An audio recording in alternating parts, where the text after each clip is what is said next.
Welcome to another Unwinding with Fiber and Fabric, and welcome to my now dedicated sewing and crafting space. When I moved into this house 6 years ago, it was my dream to turn this, I guess you'd call it a sunroom, into a dedicated sewing and crafting space. Originally, it was going to house my daughter's looms, it was going to have my spinning wheels, as well as my sewing supplies. As time went by, things changed. I needed the room as a bedroom, as well as a sewing space, a place where we could store my daughter's bed and her stuff while she was off in other countries with the Peace Corps. And life, has been just crazy. The last six years have been unexpected. So the space hasn't been utilized as a dedicated sewing and crafting space. I've been in here trying to figure out how to put this video together. I've done a number of test runs, some that have been too long, some that have been too short.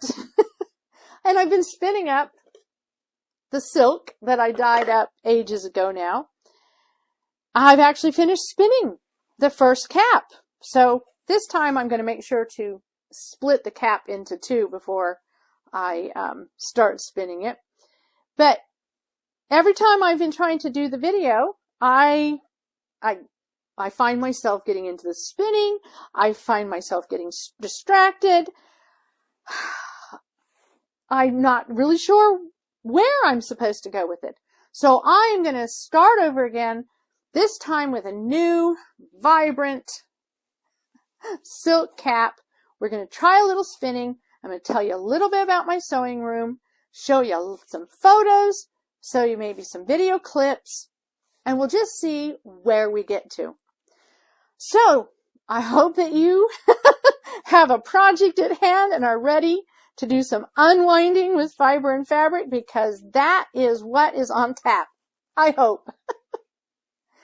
So for those of you that have been following me, I'm sure that you recognize, yes, this silk that I started spinning up ages ago, then kind of lost my spinning mojo.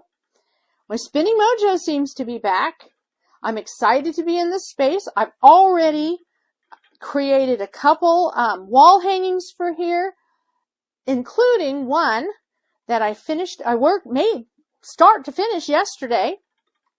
The only thing I had done beforehand is I'm using fabric that I tie-dyed, I think last summer, but I made it to be in this dedicated space to go along with my hologram stickers that I cut out earlier in the week. Okay, so let me just tell you, I am just over the moon happy with the fact that I have a huge cutting space. I put I have an old scan and cut cutting machine that I was able to put on the table, work with it there, cut out my hologram stickers. I have a bunch of stickers on the opposite cabinets. And I had a blast. And I was able to clean everything up and put everything away. And the only issue that I had, the only interference, was the fact that I have two young kittens who think that anything that has sticky glue, tape, needs to be eaten. So I had to constantly keep track of them and not have them stealing my stickers. But I was able to do it, clean it up, and move on to the next project. And the same thing with the wall hanging I did yesterday. Now, I'm not a tidy crafter. Let's just put that out there. I am not a tidy crafter. I am a messy crafter when I get into a project, whether it's in the kitchen or in the sewing room. As my husband says, I will dirty every utensil. But I love having that freedom to be able to just create and not worry about the cleanup until the end. Now I have to be careful because I have my cats. They have an affinity for anything sticky. They have an affinity for quilt batting, the 100% cotton batting or the 80-20% cotton batting. They don't tend to mess around too much with the polyester, 100% polyester batting, but they do love my cotton battings. So I have to be careful with that. I'm always careful with my rotary cutters. When I had small children, I have a toolbox that I could actually lock that kept my rotary cutters and sharp tools of that nature. Just habits that you get into when you just have to be safe. So while I do have some good habits when it comes to certain things, mostly because cats and kids mandate you learn some good habits, I like to create a mess as I create, and then tidy up when I'm done. I like working on multiple projects, having fabric flying everywhere, fiber flying everywhere, and not sit and worry about whether everything's put away. Now, I have a cutting table, a cutting surface, a workspace that I can do that I can really get into my projects and have everything everywhere on top and have lots of space. And that's really useful because I do like to, I like to multitask. I find it quiets my brain when I have multiple things going on at the same time. So I'll have my machine embroidery going, I'll have a project going with that, and then while that's working, I'll be at a sewing machine, sewing away maybe blocks to a quilt, or cutting out shirts, shirt patterns or something. I like to multitask. I like being able to have multiple projects that I'm working on. So this space, this table that my husband has built for me, it is just a delight. And the little bit I've been able to test it out in the week or two since it's been finished, it has proven to be such a wonderful thing. It is taking me a tiny bit to get used to where everything is again. I have my cutting utensils in the drawers. So I have two sides. This side here, this here what the cat looks like he's playing with, that is a curtain rod. It's a shower curtain rod that goes all the way through to the other side. And I have some storage bins that have ongoing projects in that compartment with some hangers that have some tie-dyed fabric, some projects that are ongoing, things that I haven't quite figured out how the end use of, hanging from some clothing hangers. So that's what this side does. On the other side, that is my cutting station. It has my trash can, it has my rulers, it has my ironing. I have some smaller ironing mats. It has the drawers have rotary cutters, small rulers, pens and pencils, marking utensils, my pressing hams, things of that nature. And it is designed specifically for my cutting and my cutting side. Even though I can work from both sides, that's where all my tools, my gadgets. For years, I've had all of those rotary cutters and scissors and stuff on a shelf behind my cutting table. That was even the case when we were in Colorado. That was just how it worked out, and I have to reach over the cutting table to get the stuff, but it was all in baskets, and I could easily access it. Now I'm getting used to having things in drawers, and the custom-built storage wall cabinet that my husband built when I was using my other cutting table, that is now over here off to the side. It acts as kind of a room divider so that it separates my daybed and my recliner from the rest of my construction area, because I have had so much fun learning some new different techniques. My son was really wonderful. My daughter, both have been really wonderful and supportive. My husband, very supportive and getting me tools and equipment that help ease some of the physical strain that things like even working with an iron can do. So I have a heat press. That is fabulous for pressing quilt blocks flat. So having a wall, a little sub wall, divides some of the space it's wonderful. Plus, this room is also one of the rooms in the house that contains the cat litter boxes. We have 2 litter boxes downstairs. We have some litter boxes in this room. Because we have multiple cats, we have to have multiple litter boxes. And this room is one of the designated cat litter areas. So I kind of like having a little half wall here that keeps the litter away from the bed. So this is a crafting space, this is a comfortable space, and this is a cat space. So I will start to show you, if I haven't already, some of the additional footage that I have. When you walk into this room, most of the time I enter this room from the living room of my house. There are actually 3 doors coming into this space. It was obviously at one time a sunroom, probably a screened-in porch type sunroom before windows were put in. And it actually has a physical door where that quilt is right here. It has a physical door that goes outside. We have put some potted plants on the outside to, indicate it's not in use. On this side, inside it, right in front of it, at the base of it, is a scratching post that my husband made out of a log we brought from Colorado. It is our big cat Ting's favorite scratching area. He's the only one that uses it. It is his space. It is his, when he is in a spunky mood, he goes and he just attacks that thing, and it has its own dedicated space in here. There's a lot of dedicated space in here for my cats. When I first started putting this room together 6 years ago, one of the first things I did is I put 2 desks against the window and some upright cabinets, enclosed cabinets. And the idea was that those 2 desks were going to be computer station. The moment they were installed, the moment they were put in place, my 2 older cats claimed them as their spot. I have since just given up ever trying to use them for anything other than cat perches.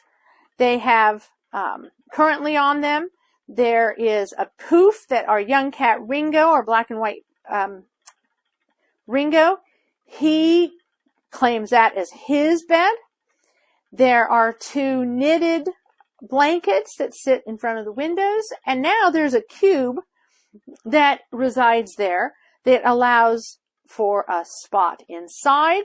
Our cat Callie, otherwise known as Kitty Putty, our little calico, she claims that most of the time. And on top of it is a perch that our wonderful little orange girl, Whimsy, loves to sit on. So the other day when I was in here working, all 4 cats were over at the window. Yes, it was spring-like weather, nice and warm, and the birds were chirping, and I had the windows open, and those cats were taking their naps at the window. When it's colder, like it is today, I'll have the pellet stove on, and I'll be joined with having cats in the window, and cats on the bed, and cats in the recliner next to me. Yesterday, it was a chilly day, the pellet stove was on, and all 4 cats were in here taking a nap as I worked on my cat wall hanging, which I have made inspired by my hologram kitten on my cutting table. I decided I needed to have a silhouette wall hanging of cats, and of course it needed to be on some tie-dyed fabric that I dyed up last summer. So what more could you ask for than to have a pleasant, wonderful room to do your work in, that your cats can join you and hopefully stay out of trouble. Most of the time, they do stay out of trouble. But there's a window. In fact, it's the window behind me. The one over here with the 2 quilts hanging down from it. That window, there is, those 2 windows, there is a wonderful bush, shrubbery outside. The birds love hiding in it. They love floating or flying around. In the late fall, I'll get hummingbirds that will come and feed at a feeder that I put out there. And that means my cats think they need to be in that window. And it doesn't matter that I have dedicated cat perches. It doesn't matter if my embroidery machine is running, if I am trying to get a project done. My cats will try, like crazy, to look out that window. I finally figured out, initially I couldn't figure out why the younger ones were constantly bouncing around, but they will watch a bird fly. Oh, speaking of my orange kitten looking out a window, they will watch bird fly from one window to the other window, and they'll try to follow it. And it won't matter if I'm working on a project, so I have to keep an eye out. They are getting a little smarter. They're staying out of the way a little bit more, but they're still always present. And yes, there is my little whimsy. And so, despite the fact that I have all this backlighting, I do find it very interesting to be spinning in here, because all this time that I've been in here spinning and trying to make the videos and starting over again and trying again, my cats have been much more well behaved than they have ever been when I've been in the other rooms. So I think that goes to say they like this space. They're comfortable in the space. Most of the time they can go wherever they want to go, including climbing on bins. There's a few areas that I have tried to convince them are not meant for cats. To some extent, not necessarily much. And, you know, and so it's a good space. And that was why I wanted this space. It works. The temperature, the only time of the year that it's just not the most comfortable in here is in late summer. I do have a window unit for air conditioning, but it gets just too hot as the day progresses. So it's wonderful in the early morning. It's wonderful in the winter when I turn on the pellet stove. Great, like right now in the spring, where I can either have the windows open if it's warm outside, or have the pellet stove on if I need a little heat. It is a good, I would say, a really good 3-season room. It's a little rough as we get into summer. I can't use it as much. But as much as I am backlit right now, I suspect that if I came in here when it's dark outside, this would be a fabulous room, because I do have good lighting options. This would be a fabulous room to do some spinning videos. So I don't know if I have done an adequate job of showing you around the room. I wish I could take you just on a good walking tour of it, but I really am terrible at holding the camera steady. I try, and I fail.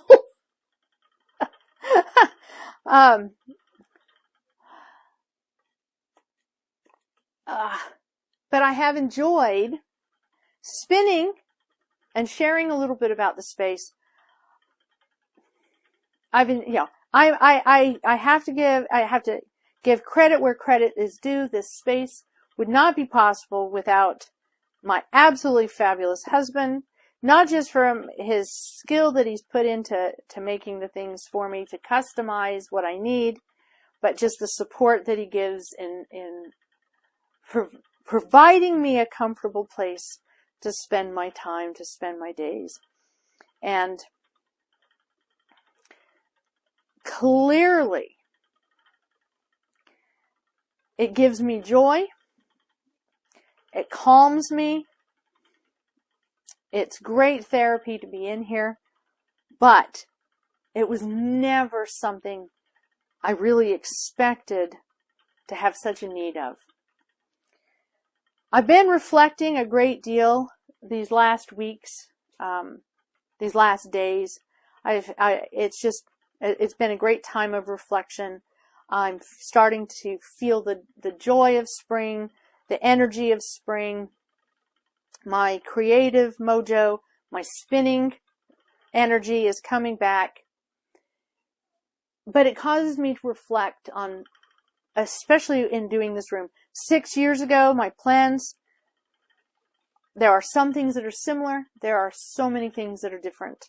So much about who I am today and what I'm doing today, I just didn't fully understand even 6 years ago. So it has been a time of reflection. It's been a good space for reflection. My husband has, he spent some time the other day running a long Ethernet cable so that we could put internet booster in this room so that I could have better Wi-Fi, so that I have better signal. I have a TV set up, and I am looking forward to the crafting future. I'm looking forward to the upcoming months. And that is something that has been hard to necessarily say this last year, this last couple years. It's not been the easiest thing to say. And I can really say right now, I am looking forward to the future. There are things outside of my control. There are things that I know are heartache. I feel them. There's some melancholia. I'm having just a little tiny bit of melancholia set in when I think about all the things that have changed, the dreams that had to be adapted due to life, due to the changes in the world, due to things outside of my control, things that I can control. There has been some reflection, some somberness, but there is a return of hope, a return of, I've been starting to feel a return of the excitement of not knowing what's coming next, but not being afraid of it. And that is something I feel like has been really hard to hold on to in a lot of the different stages of my life. But I've always been an optimistic person. Okay, I've been a realist most of my life. I've been a realist who is determined to find joy and to find creative ways to live and to thrive. I have been determined. I may be a very realistic person. When I studied all my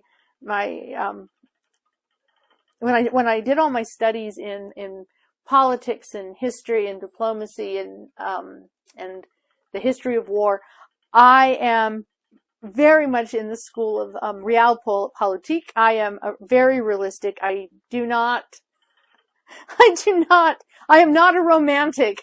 It's strange. I know that there are a number of people who would think that I am, because I am a dreamer, but I am a very realistic person. But I believe that we can dream.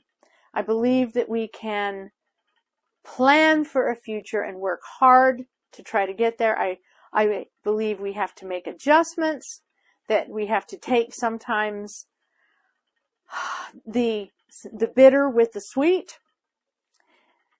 But it has been, this past year has been extraordinarily hard on me, trying to figure out a way to keep dreaming. The future changed, or seems to have changed or shifted so much for me in these last couple of years. What I saw as the potential of the future seemed to have changed so much that it was becoming harder. And I'm a dreamer, yes. I live life in a realistic fashion, but I like to dream. I like to plan. I like to create. something that I want to go towards. And this spring, this last few weeks, moving into this room, because I do spend so much time in this room, it's really lovely. My washer and dryer are downstairs, but I can hear them from this room if they get out of balance or something, because when I'm washing my quilts, my big quilts, I can hear them as opposed to the rest of the house. If you're hearing scratching, I don't know how much that is showing up. This room has the cat litter over there, and one of the cats is in scratching up a storm. But this room, I've been in this room, I can call it my own space. I can hear other ends of the house. I can see if somebody comes or if not. It is a space in which I feel connected rather than isolated from the world. Partly because of all these windows. It's a joy. And so I'm finding, as I have entered the space, finally after 6 years of waiting, having it now the dedicated space that I had hoped it would be, I'm starting to dream again. I'm starting to think about the future again. But unlike the way it's been for the most of my life, I've always seemed to know where I'm going, what I want to do, have a plan for the future, itemized checklist. And even if it had to be updated at different times, I always knew what path I was on at the moment. I find myself this spring, for the first time in my memory, my ability to remember, I find myself on a path that I have no idea where it's going. And rather than being afraid of it, I'm actually enjoying it. I'm embracing it. I find it confusing a little bit. I find it a little daunting, especially early in the morning when I wake up and I'm like, not really sure what I'm doing. I know I have to-do lists. I have projects that I need to do. I have things I'd like to accomplish. That hasn't changed. The to-do list, the tasks, the chores, all of that, none of that has changed. I still have a huge amount of work that I need to get done.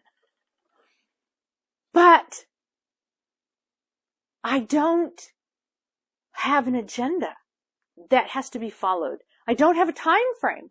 I don't have the constraints. And I don't have the fear that has often arisen from not having those things. So I wanted to share my sewing room with you. I wanted to share some spinning with you. But mostly I really want to share that it's a new space. It's a space I'm familiar with. It's a space I've been using before. The only thing new is my cutting tables and a wall hanging. Everything else has been here. Everything else has been in my house, in my possession, in my realm for weeks, months, years. But it's a new space. And it really feels like a new beginning, a new future for me. One that I do not know where it's taking me, that I have no preconceived notions. All my plans, all my goals, all my hopes, all my dreams, they seem to now be something that's not so much my past as not the forefront. So I don't know what I'll be doing. I do know that I'm going to be doing tour de fleece. I do know that I'm going to be sewing. I do know that I'm going to be baking and cleaning and taking care of the cats and spending time with my husband and watching my children live their lives separate, but still in my world. But I don't know what I'm going to be doing. I do know this. I'm going to embrace that not knowing for as long as I can have it. I suspect it won't be a long period of time before, once again, I will know exactly what path I'm on. But for right now, I am just, I guess, smelling the roses. I'm spinning the fiber. I'm playing with my fabric. I'm enjoying the spring.